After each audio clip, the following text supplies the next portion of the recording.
ఓం నమో నారాయణాయ.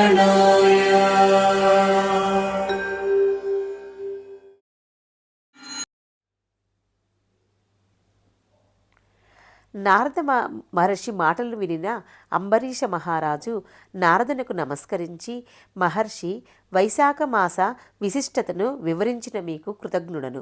వైశాఖ మాస విశిష్టతను మరింతగా వివరించమని కోరుతున్నానని ప్రార్థించెను. అప్పుడు నారద మహర్షి ఇట్లనెను, మహారాజా వినుము. మాస వ్రతములు అన్నింటిలోనూ ఉత్తమమగు వైశాఖ మాసమున మార్గాయాసమున దప్పిక పడిన వారికి నీటిని ఇయ్యని వారు పశుపక్ష్యాది జన్మలను పొందెదరు. ఈ విషయమున ఒక బ్రాహ్మణునకు పూర్వము జరిగిన సంవాదమును వివరించెదను వినుము. ఈ కథ మిక్కిలి ఆశ్చర్యమును కలిగించును. ఈ కథ వైశాఖ మాస దాన మహిమకు తార్కాణమైన ఉదాహరణ. పూర్వము ఇక్ష్వాకు రాజవంశమున హేమాంగుడను రాజు కలడు. అతడు గోదానములను అనేకములుగా అవించెను. భూమి యందు రేణువులను లెక్కించుట, నీటి బొట్టులను గణించుట, ఆకాశమునందలి నక్షత్రములన్నీ లెక్కించుట ఎంత కష్టమో ఆ రాజు చేసిన గోదానములను లెక్కించుట అంత కష్టము. అనేక యజ్ఞములను కూడా చేసెను. గోదానము, భూదానము, తిలదానము మునగు దానములను కూడా లెక్కింపరాని అంత సంఖ్యలో చేసి అనేక మంది బ్రాహ్మణులను సంతోషపరచెను. అతడు చేయని దానమే లేదని ప్రసిద్ధి పొందెను. అందరకు సులభముగా దొరుకునది జలము. అది దైవదత్తము, సులభము. అట్టి జలమును దానమిచ్చుట ఏమని తలచి జలదానమును మాత్రము చేయలేదు. బ్రహ్మపుత్రుడగు వశిష్ఠుడు ఆ మహారాజునకు గురువు, పురోహితుడు. అతడు జలదానమును చేయమని పెక్కుమార్లు ఆ రాజుకు చెప్పెను. నీరు సులభమైనది. అట్టి దానిని దానమిచ్చినచో విలువైన ఫలితమేమి వచ్చును? ఎవరికి ఏ వస్తువు సులభముగా దొరుకుదో అట్టి దానిని దానమిచ్చినా పుణ్యము కలుగునని అట్టి వస్తువును దానమిచ్చెను.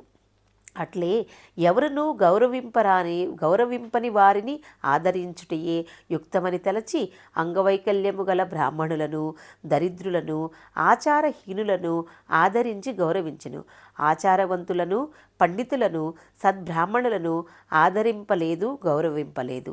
అందరూ ప్రసిద్ధులను, ఉత్తములను మాత్రమే గౌరవించినచో అనాథలు, విద్యాహీనులు అయిన బ్రాహ్మణులకు, దరిద్రులకు ఆదరణ చేయు వారెవరు? అట్టి వారినే గౌరవించునని అట్టి వారిని మాత్రమే గౌరవించెను, ఆదరించెను. ఈ విధముగా అపాత్రులకు మాత్రమే దానమును ఇచ్చెను. ఇట్టి దోషముచే నా రాజు ఎప్పుడునూ జలదానము చేయకపోవట వలన చాతక పక్షిగా ముమ్మారు జన్మించెను. ఒక జన్మలో గ్రద్దగను, కుక్కగాను 7 మార్లు జన్మించెను. అటు పిమ్మట మిథిలా దేశమును పరిపాలించు శృతకీర్తి మహారాజు గృహమున గోడపై బల్లిగా జన్మించెను. అచట వాలు కీటకములను భక్షించుచు బల్లి అయి హేమాంగద మహారాజు జీవనము గడుపుచుండెను. ఈ విధముగా 87 సంవత్సరములు గడిచెను. మిథిలాదేశ రాజగృహమునకు శృతదేవ మహాముని ప్రయాణముచే అలసిపోయి మధ్యాహ్న కాలమున వచ్చెను. మహారాజు అగు శృతకీర్తి ఆ మహామునిని చూసి సంభ్రమముతో ఆ మునికి ఎదురు వెళ్ళి సగౌరవముగా ఇంటిలోకి తీసుకొని వచ్చెను. వానిని మధుపర్కము మున్నగు వానిట పూజించి వాని పాదములను కడిగి ఈ నీటిని తన తలపై చల్లుకొనెను. అట్లు చల్లుకున్న దానిలో కొన్ని నీటి తుంపరలు ఎగిరి గోడపై ఉన్న బల్లిపై పడినవి. ఆ పవిత్ర జలస్పర్శ కలుగగానే ఆ బల్లికి పూర్వజన్మ స్మృతి కలిగి తన దోషములు తెలుసుకొని పశ్చాత్తాపము కలిగెను.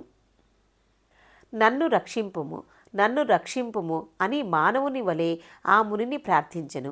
అప్పుడు ఆ ముని బల్లి మాటలకు విస్మయపడి, ఓ బల్లి, నీవెందుకు ఇట్లు దుఃఖించుచున్నావు? నీవు ఏ పని చేసి ఇట్టి దశను పొందితివి? ఇట్లేలా అరచుచున్నావు? నీవు దేవజాతివాడివా, రాజువా, బ్రాహ్మణుడివా? నీవెవరువు? నీకు ఈ దశ ఏల వచ్చెనో చెప్పుము, నేను నీకు సాయపడుదనని ప్రశ్నించెను. శృతదేవుని మాటలకు బల్లి రూపమున ఉన్న హేమాంగద మహారాజు, మహాత్మా, నేను ఇక్ష్వాకు కులమున జన్మించిన హేమాంగదుడను ప్రభువును, వేదశాస్త్ర విశారదుడును.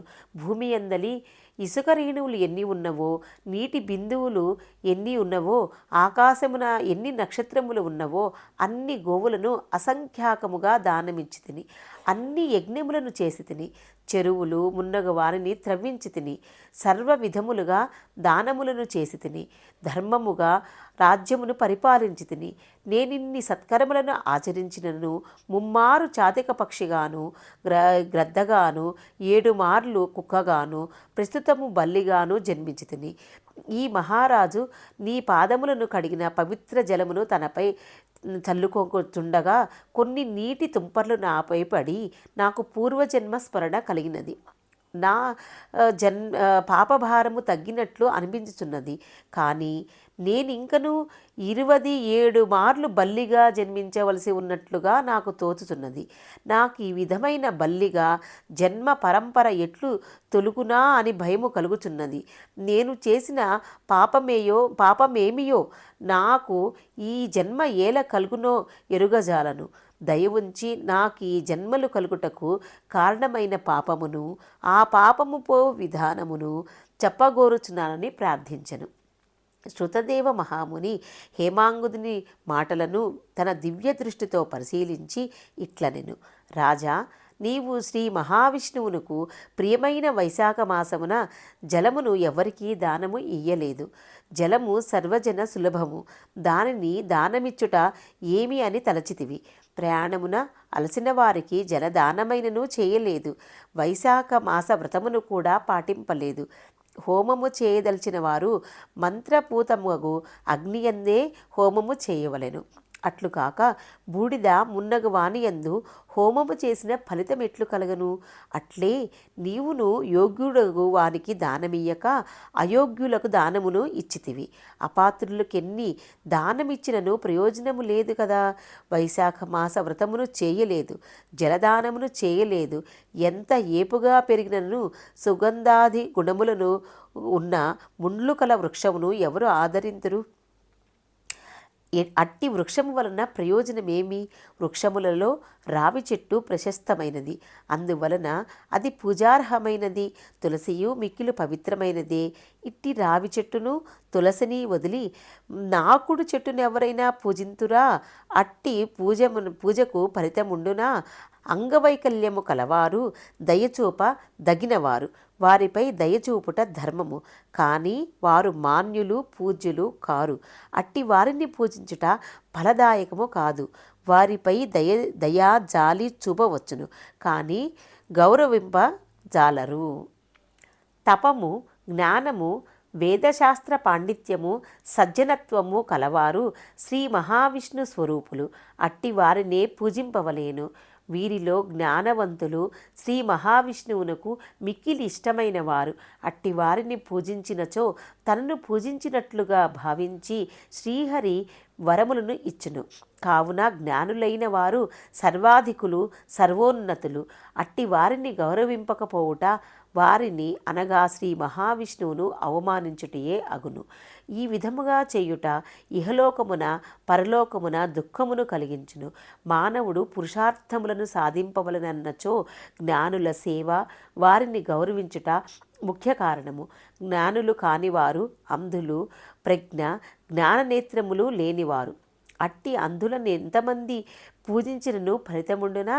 గుడ్డివానికి ఏమి కనిపించును? అతడేమి చెప్పగలడు? కావున జ్ఞానహీనులైన వారిని ఎంతమందిని పూజించినను, వారిని సేవించినను అవి నిష్ఫలములు, నిష్ప్రయోజనములు. అంతేకాక కష్టములను, దుఃఖములను కలిగించును. పురుషార్థములగు ధర్మార్థ కామ మోక్షములు ఎట్లు సిద్ధించును? తీర్థములు కేవలము జలములు కావు, దేవతలు శిలారూపులు కారు. చిరకాలము తీర్థస్నానము సేవ చేసినచో, శిలారూపమునున్న దైవమును చిరకాలము పూజించినచో వారి అనుగ్రహము కలుగును. కానీ జ్ఞానులగు సజ్జనులను దర్శించినంత మాత్రమునే వారు ప్రసన్నులగును, ఇష్టఫల ప్రాప్తిని కలిగింతురు. కావున జ్ఞానులను ఎవరు సేవించెదరో వారు ఉపదేశములను పాటించినచో విషాదము ఉండదు. ఇష్టప్రాప్తిచే సంతోషము కలుగును. అమృతమును సేవించినచో జన్మ మృత్యువు ముసలితనము మున్నగు వాని బాధలను ఉండనట్లుగా జ్ఞానుల సేవ వలన జన్మ మృత్యువు ముసలితనము మున్నగు వాని బాధలు ఉండవు. అమృతతత్వ సిద్ధి కలుగును. హేమాంగద మహారాజా, నీవు వైశాఖ మాస వ్రతమును ఆచరింపలేదు, జలదానము చేయలేదు, జ్ఞానులగు వారిని సేవింపలేదు. కావున నీకిట్టి దుర్గతి కలిగినది. నీకు ఈ వైశాఖ మాస వ్రతము ఆచరించి నేను సంపాదించిన పుణ్యమును కొంత నీకిత్తును. దీనివలన దుర్దశ శాంతించుటకై భవిష్య వర్తమాన కాలంలోని నీ పాపములను వాటి ఫలితములను పోగొట్టుకొని విజయమును పొందగలవు అని పలికి శృతదేవ మహాముని నీటిని స్పృశించి బల్లి రూపమున హేమాంగద మహారాజునకు తాను చేసిన వైశాఖ మాస వ్రతంలోని కొన్ని దినముల పుణ్యమును ధారపోసెను. ఆ పుణ్యఫలమును పొందినంతనే హేమాంగద మహారాజు బల్లి రూపమును విడిచి దివ్య రూపమును పొందెను. శృతకీర్తి మహారాజునకు శృతదేవ మహామునికి నమస్కరించెను. వారి అనుజ్ఞతో శ్రీహరి పంపిన దివ్య విమానమును ఎక్కి పుణ్యలోకములకు పోయెను. దేవతలందరూ హేమాంగదుని అదృష్టమునకు మెచ్చిరి. హేమాంగదుడును పుణ్యలోకమున 10,000 సంవత్సరములు ఉండెను. దివ్యలోక భోగములను అనుభవించెను. అటుపిమ్మట ఇక్ష్వాకు కులమున కాకుత్స మహారాజుగా జన్మించెను. 7 ద్వీపముల భూమిని సజ్జనులు జ్ఞానులు మెచ్చునట్లు పరిపాలించెను. శ్రీ మహావిష్ణువు అంశను పొంది ఇంద్రునికి స్నేహితుడై ఉండెను. కులగురువగు వశిష్ఠ మహాముని ఉపదేశమును పాటించెను. వైశాఖ మాస వ్రతమును సంపూర్ణముగా ఆచరించెను. అందు చేయవలసిన దాన ధర్మముల అన్నింటినీ శ్రద్ధాసక్తులతో భక్తిపూర్వకముగా చేసెను. సర్వ పాపములను పోగొట్టుకొనెను. దివ్య జ్ఞానమును పొందెను. శ్రీ మహావిష్ణువు సాయుధ్యమును పొందెను.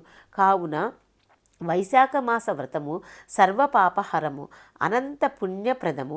ప్రతి మానవుడును వైశాఖ మాస వ్రతమును వ్రతాంగములను దాన ధర్మములను పాటించి శ్రీహరి అనుగ్రహమును పొందవలెను అని నారదుడు అంబరీషునకు వైశాఖ మాస వ్రత విశిష్టతను వివరించుచు గృహగోధిక వృత్తాంతమును వివరించెను. వైశాఖ పురాణం 6వ అధ్యాయం సంపూర్ణం.